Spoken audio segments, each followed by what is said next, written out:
Olá, bom dia, querido irmão. A graça e a paz do nosso Senhor e Salvador Jesus Cristo. É um prazer tê-lo conosco nesse estudo, dando sequência ao que já estamos estudando na nossa escola bíblica dominical da Igreja Batista Sião, em Salvador. Estamos estudando esse trimestre sobre doutrinas. As doutrinas bíblicas que sustentam, que dão base à nossa fé. E na semana passada nós estudamos sobre a igreja e o reino. E hoje nós vamos falar de dois temas super importantes para a igreja. Dois temas esses que fazem parte do nosso dia a dia, da nossa prática cristã. Nós vamos falar sobre o batismo e a ceia. Quando nós falamos de batismo e ceia, nós batistas comumente chamamos e afirmamos que essas doutrinas, elas são, na verdade, especificamente o batismo e a ceia, nós chamamos de ordenança, ou seja, uma ordem e Jesus dá à sua igreja que deveriam praticar não só o batismo, como também a ceia. Mas uma outra igreja vai chamar isso de sacramento. Eles dão ao que nós chamamos de simbolismo, ou seja, a ênfase nossa está no símbolo, no que significa tanto o batismo como a ceia.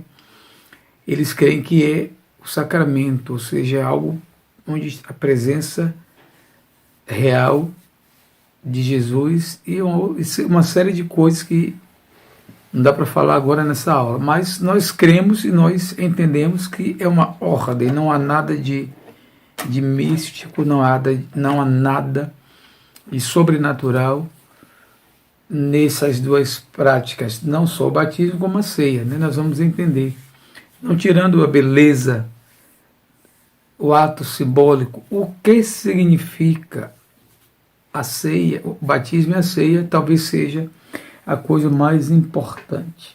Então nós vamos pensar e vamos falar no batismo. Primeiro, vamos então pegar a palavra, né, etimologicamente falando, ou seja, a etimologia da palavra, o que a palavra significa na raiz. Nós temos a palavra batismo. Essa palavra é uma palavra que nós chamamos que ela não sofreu ela sofre, na verdade, ela é transliterada. Ela já não vem com o significado já como nós chamamos, ela vem transliterada. Diferente de algo que você já traduzida, não é traduzida, ela é transliterada. O que é a palavra transliterada? No grego, a palavra batismo é baptismos, quer dizer, praticamente a mesma palavra. No que ela vem para a nossa língua, ela vem mantendo praticamente a mesma gramática. Então, não vai mudar muito na sua pronúncia. Só que ela tem um significado no grego. A palavra batismo ou baptismos no grego significa mergulho. Daí então de imediato, nós sustentamos que o batismo ele ocorre através do mergulho. Isso nós vamos chamar de imersão. É quando nós colocamos algo totalmente dentro da água. A água cobre. É imersão.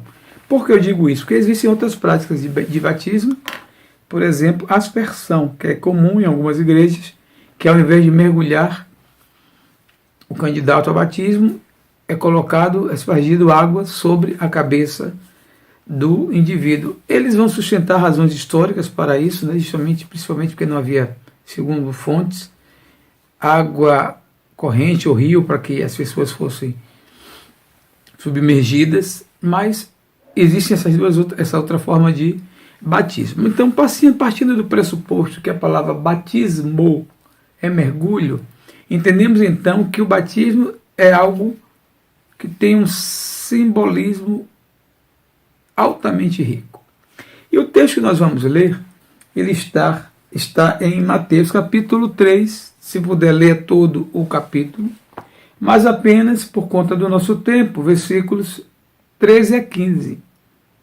Diz o texto: por esse tempo, dirigiu-se Jesus da Galiléia para o Jordão, a fim de que João o batizasse. Ele, porém, o dissuadia, dizendo: eu é que preciso ser batizado por ti, e tu vens a mim? Mas Jesus lhe respondeu: deixa por enquanto, porque assim nos convém cumprir toda a justiça. Então ele o admitiu. 16. Batizado Jesus logo da água, e eis que se lhe abriu os céus, e viu o Espírito Santo de Deus descendo como pomba sobre ele, dizendo: eis uma voz dos céus que dizia: este é o meu filho amado, em que me comprazo. Então nós vamos entender, partindo do próprio texto, que o batismo era uma prática que antecede uma prática que antecede a igreja cristã. A prova disso é que João, o Batista, que comumente as pessoas falam João Batista, não, João, vírgula, o Batista, algumas traduções vão trazê-lo como o batizador. Quem era João? Nós até conhecemos a história dele, primo de Jesus, e que é tido como o último profeta do Velho Testamento. Então João, ele se diferencia da sua geração porque ele assume o compromisso de viver separado por Deus e para Deus. Ele habitava, parece que no deserto. E João era alguém que era um profeta que pregava principalmente acerca da chegada de Jesus, do Messias. E João tinha como prática batizar as pessoas que o procuravam em busca de mudança de vida. Então o batismo já era praticado por João, consistia em mergulhar a pessoa.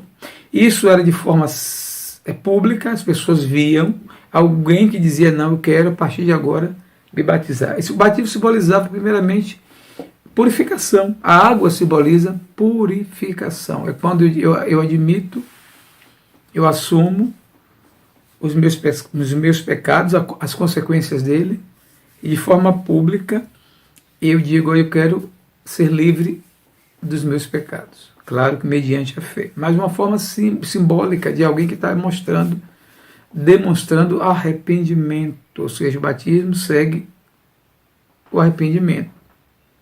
Então as pessoas procuravam João para serem batizadas. O batismo tinha esse aspecto de purificação. A água, desde os tempos antigos, tinha muito a ver com a limpeza, com a lavagem, simbolizando a pureza, a limpeza. Pois bem, o mergulho, quando a pessoa morria ou mergulhava, simbolicamente ela estava dizendo que estava deixando ali nas águas seus pecados, o velho homem, a velha criatura, e depois, quando ela era levantada, ela estava simbolicamente também dizendo que a partir de agora eu sou uma nova pessoa, eu quero caminhar com outros pensamentos, com outros ideais, eu quero ser uma pessoa nova. E o próprio Jesus, seguindo, quando se vê o versículo 15, interessante, porque ele diz, no versículo 15, Jesus respondeu: deixa por enquanto, porque assim nos convém cumprir toda a justiça. Ou seja, Jesus, enquanto judeu, ele se submete também à prática do batismo, primeiro para dar exemplo e nos mostrar que mesmo ele, sendo o próprio Deus em forma humana, ele se submeteu. Podemos chamar de convenções, era uma convenção da época, era uma exigência, era uma prática comum, aceitável na época. Ele mesmo se submete ao batismo sem ter necessidade, já que ele era santo, sem pecado algum, nos dando o exemplo de que nós, ao aceitarmos a Jesus, precisamos cumprir o mandamento que ele nos ordenou. Em outros textos nós vamos ver muitas passagens falando sobre o batismo, Em Mateus, na grande comissão, ele diz que quem crê é Mateus, deixa eu ver aqui rapidinho, Mateus capítulo 28, na grande comissão, já no finalzinho, né, Jesus estabelece e ele fala a respeito do batismo, quando ele diz, Mateus, versículo 28, seguiram, Mateus 28, versículo 19, ele diz, ide, portanto, fazer discípulo de todas as nações, batizando-os, ou seja, qualquer e todo discípulo de Jesus tinha que ser batizado. Ele diz em que condições o discípulo precisa ser batizado, né? Em nome do Pai, do Filho e do Espírito Santo. Então o batismo era feito dessa forma. E algo interessante, como nós vimos em Mateus capítulo 3, acontece quando o próprio Espírito Santo, através da figura de uma pomba, ele se faz representado por ocasião do batismo de Jesus, testificando que Jesus é o Filho de Deus, é o Filho em que ele tem prazer. Então isso é algo interessante, porque naquele momento o batismo significava um selo, uma garantia. Alguns chamam talvez isso de rito de iniciação, ou seja, a forma e a porta de entrada do crente na comunidade, na vida cristã.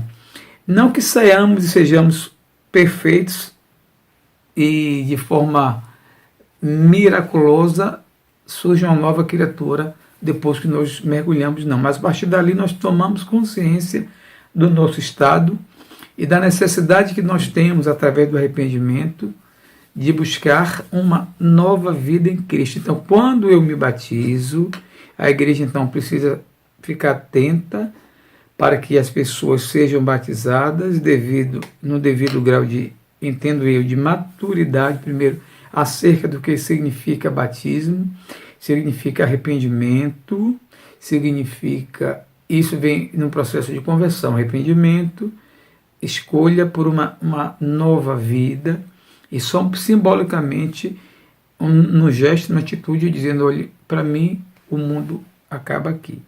Eu quero viver e ser uma nova criatura a partir de agora, de forma, e eu quero que vocês vejam isso através do batismo. Então, quando nós vamos a um batismo, é justamente por isso, porque nós entendemos que aquela pessoa entendeu que é chegado o momento dela ser uma nova criatura, ela faz essa opção, não é obrigado, é no momento em que ela entende, ela reconhece Jesus Cristo como seu Senhor e Salvador, e ela, por opção, deseja segui-lo, ser discípulo dele. Para isso, como Jesus Cristo disse em Mateus, né?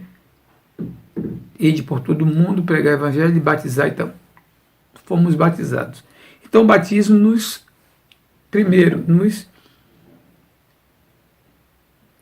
comunica, faz com que a nossa relação com Deus fique mais clara, mais específica, uma vez que agora eu estou dizendo publicamente, estou fazendo esse compromisso.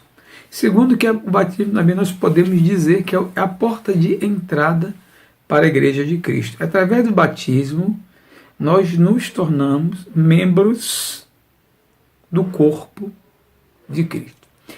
Temos até uma forma, né? A gente entende as pessoas na igreja como membros e congregados. Congregado é todo aquele que não é batizado, que não faz parte da igreja local. Porque nós entendemos que para fazermos parte da igreja local, se não somos congregados, através do batismo. Ou seja, quando eu me batizo, eu estou agora fazendo parte da comunidade, do corpo de Cristo, como nós estudamos na lição passada. Agora eu faço parte do corpo de Cristo através do batismo. Eu faço parte dessa comunidade, a comunidade local, mas também a comunidade universal, que é a igreja, o corpo de Cristo. Isso te dá privilégios? Sim. O privilégio de ser membro do corpo de Cristo. Não tem privilégio maior nenhum. De comungar com sua igreja, de gozar de tudo que a igreja promove, né, para o nosso crescimento, para o nosso desenvolvimento, Isso é importante. Algumas coisas nós precisamos salientar. E nós defendemos que o batismo, como já falei, ele é um símbolo. Não tem nada de sobrenatural, não. Ele é um símbolo muito forte, muito rico, que fala disso tudo, expressa tudo isso que eu já falei, mas algumas coisas nós precisamos entender a respeito do batismo. O batismo, ele não tem valor salvífico. Salvação independe do batismo. Mas se eu sou salvo, eu me batizo. Mas se por algum motivo, alguma coisa, eu fui impossibilitado de ser batizado, suponhamos que eu me converto, aceito a Jesus, entrego a minha vida a Ele, mas de repente, antes do meu batismo, eu morro. E aí? Salvo? A salvação não depende do batismo. O batismo é um ato que vem após a conversão, que vai simbolizar essa mudança, mas não garante a salvação. De fato, o quê? Se uma pessoa morre sem ser crente, tendo professado a sua fé em Jesus Cristo, tendo se arrependido dos seus pecados, e ela morre, ela é salva. Você pode matar, o Miro tem algumas evidências, tem prova disso, eu não vou nem pegar o texto, mas um exemplo disso, o mais clássico, é citado por todos, é quando um dos malfeitores na cruz, depois que ele confessa, ele se arrepende, ele diz que crê naquilo que Jesus fala, Jesus disse: em verdade te digo, ainda hoje estarás comigo no paraíso. Então, a prova de que ele não precisou fazer com que aquele homem fosse batizado. Sim, mas se você tem condições de ser batizado, deve ser batizado. Ah, mas eu estou... Como eu já vi casos de pessoas muito doentes, debilitadas, em cima da cama, que não podiam ser levados à igreja, e por essa razão fui batizado na cama. Eu já penso diferente, não vou de encontro a quem pensa dessa forma, mas eu posso achar que de repente, a depender do caso, se não há necessidade, se não houve condições da pessoa ser batizada, mas aí o caso fica para algumas, cada um tem uma forma de entender isso aí. Mas de forma que o batismo é uma prática bíblica válida nos dias atuais, deve acontecer na igreja, não temos como dizer a que tempo, desde que tenham pessoas, uma pessoa apenas, a igreja pode promover o batismo dessa pessoa, e nós entendemos que tem que ser simbolicamente por imersão, é um mergulho que eu dou, seguindo a própria palavra. E o próprio Jesus, ele foi batizado dessa forma. Então, falaremos mais a respeito do batismo, mas, na verdade, o batismo tem esse significado e essa importância. Um outro tema que é comum e que segue o batismo, né, que também nós temos como ordenança, é quando Jesus estabelece a ceia. E nós, inclusive, associamos a prática da ceia após o batismo. Entendemos que só pode tomar ceia quem é batizado, quem já foi batizado. Na primeira carta que Paulo escreveu aos Coríntios, o apóstolo Paulo ele vai falar sobre a ceia do Senhor. O que é a ceia do Senhor? Na cultura do Oriente, a prática das refeições em conjunto era algo repleto também de simbolismo, simbolizava comunhão entre as pessoas. Ainda hoje é comum, né? Na minha casa, por exemplo, quando eu trago amigos para almoçar, é para praticar a comunhão, quando eu junto panelas com meus irmãos, ou seja, é a comunhão. E se você observar, a comunhão se estabelece muito na mesa ou na cozinha. Se você trouxer, por exemplo, pessoas para a sua casa, as mais próximas das chegadas, enquanto você estiver na cozinha, ela vai estar na cozinha. Porque a alimentação em conjunto, nos tempos bíblicos, significava justamente comunhão. O que é comunhão? Divisão, partilha. Eles pegavam o alimento, diferente de hoje, que a gente come muito o PF, né? a nossa alimentação, principalmente a alimentação brasileira, ela é muito baseada no PF. Nós comemos, montamos um prato, colocamos tudo no prato e comemos. Diferente, por exemplo, na Itália, outros países onde não é servido dessa forma. Os alimentos são colocados, todos os alimentos foram preparados, e você vai se servindo aos poucos de cada alimento por vez, não se come tudo no prato.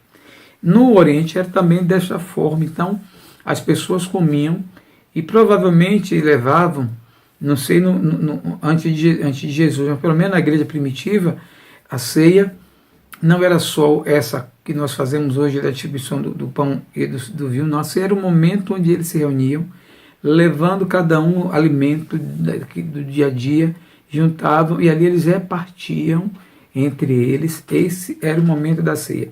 E no momento da ceia, era lembrado, por ocasião da ceia, era lembrado através de dois elementos que o próprio Jesus estabelece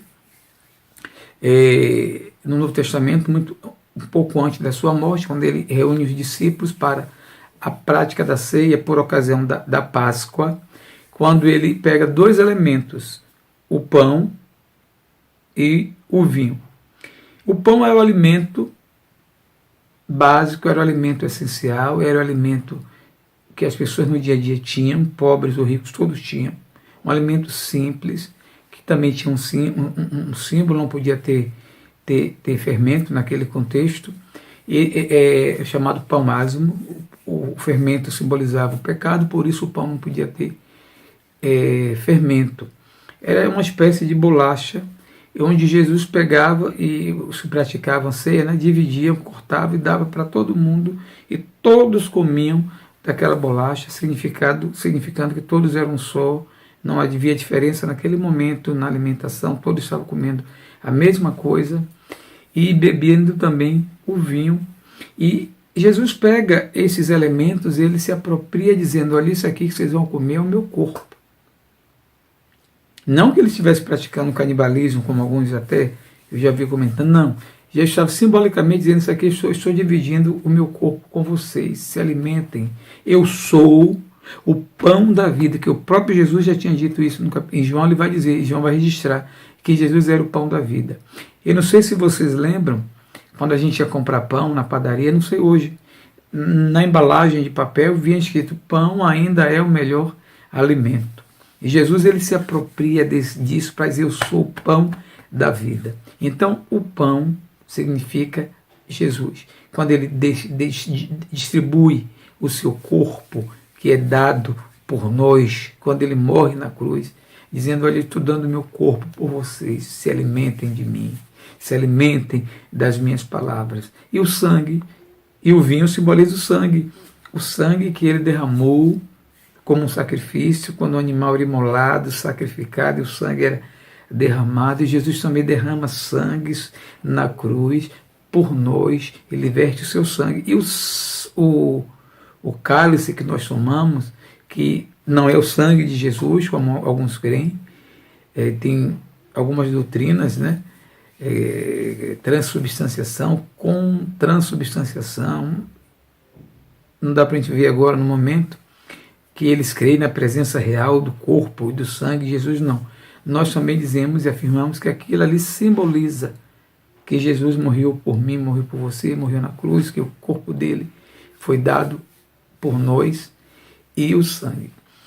Mais tarde o apóstolo Paulo, né, isso é Jesus quando estabelece, mais tarde o apóstolo Paulo enfatiza isto. E ele vai falar muito forte na sua carta. Leia, por favor, o capítulo 11, quando ele vai falar da ceia. Então a ceia é o momento primeiro de relembrarmos o sacrifício que Jesus Cristo fez na cruz, na validade desse sacrifício. O que compete a mim e a você ao praticarmos a ceia: compete contrição, compete confissão, compete arrependimento. O próprio Jesus disse que não podemos participar da ceia de forma indigna, é necessário que eu tenha e que eu faça um exame da minha consciência. O apóstolo Paulo vai recomendar esse exame da consciência. A ceia simboliza também comunhão.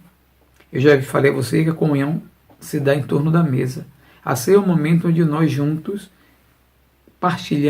compartilhamos desses dois elementos que simbolizam o corpo e o sangue de Jesus, que podem até ser trocados, um irmão com o irmão trocar o cálice Hoje já pode trocar o pão que está vendo naquela coisa descartável, né? Antes algumas pessoas tinham restrição quanto à manipulação dos pães com a mão, mas isso fica a critério da igreja e do pastor que está ministrando a ceia.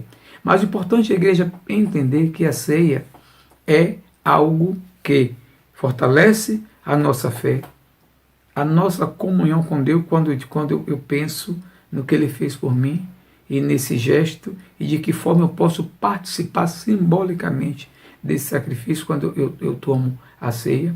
Faz com que eu tenha sempre eu faça sempre uma análise da minha vida, da minha consciência, da minha prática, da dignidade que é participar da ceia do Senhor.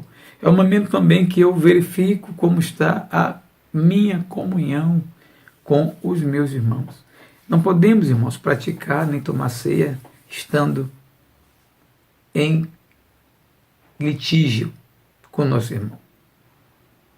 Uma igreja onde os irmãos não se dão e muita confusão, mas depois se reúnem e tomam ceia. Perde o efeito. É necessário que haja em mim e no outro e nos envolvidos arrependimento, acerto, conserto, mudança de vida, porque a ceia simboliza isso. Do contrário, é uma cena teatral. Mas não, a ceia representa justamente esse momento. Uma igreja rica, uma igreja em comunhão. Quando eu estou em comunhão, eu como com o meu irmão. Eu divido com ele, eu reparto com ele simbolicamente. Aqui está também a minha parte na ceia do Senhor. Eu faço parte também da ceia do Senhor. Então temos que ter cuidado com isso. Algumas pessoas perguntam sempre, por algum motivo, né? Está em pecado, cometeu um pecado. Eu já vi pessoas na igreja na hora da ceia, quando a ceia é servida, não toma, crentes. E a gente sabe que provavelmente ela entende que ela está em pecado e por isso não toma a ceia. Está errado, porque a ceia justamente é o momento da gente confessar o nosso pecado, ajeitar, fazer todo o acerto, arrependimento e sim tomar a ceia do Senhor. Então, algumas pessoas orientam justamente isso, é o momento que você tem para se preparar para tomar a ceia do Senhor.